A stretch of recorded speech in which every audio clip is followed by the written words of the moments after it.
So you want to practice your English, and you're looking for an English conversational partner, or you're looking for a language exchange partner. In this video, I'll be giving you 3 tips to help you find that.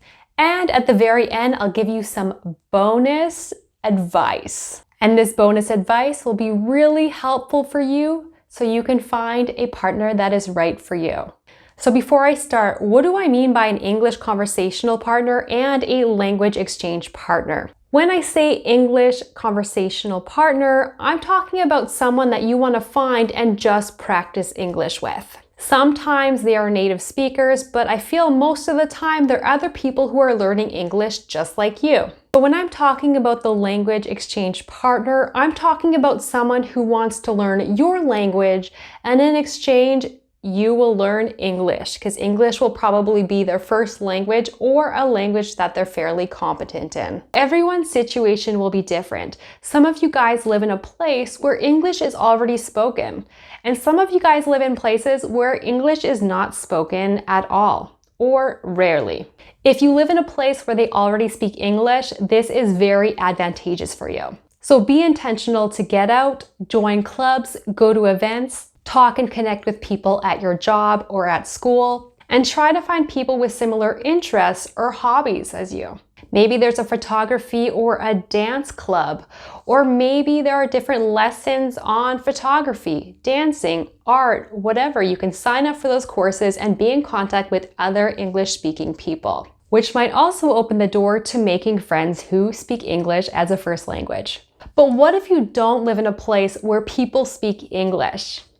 Don't worry, you still have opportunities to really improve and perfect your English. I definitely know of some people who have never gone to the United States, for example, but speak perfect English, and I would think that they're actually a native English speaker who's American. So don't let that discourage you if you cannot travel abroad. My first tip is find out to see if there are any language exchange groups or language exchange meetups. You can find this on meetup.com or Facebook events. Maybe at universities where they might have some public language events. I know many cities have these if you look for them. Usually this looks like every week or every second week, or even more often, you'll have people that come together that speak different languages. Sometimes it's just an English evening, but it might also be other languages, where some people will go to practice their English. Some people will go to practice their French or their Spanish or their other languages. So you can talk in the languages that you'd like to improve, or you could speak the languages you already know to help other people. It really is an exchange. Number 2, find other people who are learning English. Maybe you found other people at your work or at your school where they are learning English as well. Maybe they would be interested in going out for coffee with you or talking with you in English. This could be something that happens on a regular basis or just from time to time, whatever your language needs are. And number 3 is more intentional and specific, and that is to find yourself a language partner. You might just have one partner, you might have multiple partners. Sometimes their first language will be English. Usually it's when you're teaching them your language or helping them learn your language. And sometimes they're other English learners. And with the help of the internet, the possibilities are limitless. I personally have found my language exchange partners on an app called Hello Talk.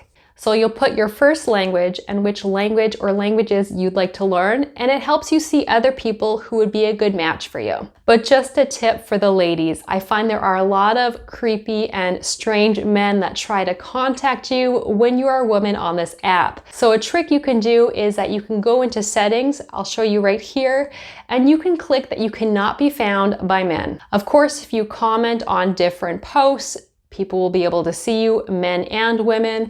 However, you're less likely to have a bunch of different messages. And another helpful tip for the ladies, if you respond to creepy people or men that you do not want to talk to, if you send them, I think it is about like 5 or 3 messages, then they can start sending you links or photos. So the best thing to do is to just ignore them, Or if you want to just send a message and say, stop contacting me, or I only want to talk to women, and just don't message back. That will make it so that the people you don't want to talk to cannot send you things that you don't want. Also, if you're looking for a language partner to practice English with, please comment down below in the description and you guys can contact each other and meet each other, because you probably are watching this video for the same reason: to find a language partner that you can practice your English with. Here is the bonus part. Here is some advice on helping you find a partner that's right for you. Please know that everyone has different expectations of a partner, and some people are more consistent in their learning or have more needs or goals in their language. So there's some people that might want to see you every week or every few days, and there's some people that might just see you once a month or very infrequently. So it's important when you're looking for a partner that you really want to be serious about, that you guys have an agreement and the same expectations so you both can help each other mutually. Which leads me to another tip. This exchange should be mutual. Unfortunately, I see a lot of people who want to learn English that will contact a lot of native English speakers and say, please give me free lessons, please teach me English, please talk to me in English, without offering something in return that is beneficial for the other person. Sometimes this can give the impression that you don't respect their time or their energy. And if that's really what you want and you just want to have help from an English speaker, it's important that there's some sort of exchange, or you can just pay for lessons, which again is an exchange, money for time. And like I mentioned earlier, sometimes you'll have multiple different language partners, and it also might take you some time to find people who are really good partners for you, where you're really helpful for them and they're really helpful for you.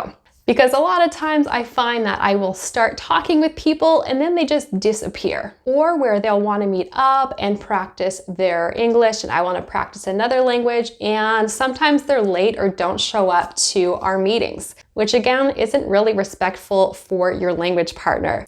And another reason you might want multiple partners is because maybe you want to meet with someone every day or every second day and each person only wants to meet once a week. Do you have any extra tips? What has helped you to find your language partner? And what do you find important in a language partner? Tell us down below and feel free to watch my other video here. Take care and bye-bye.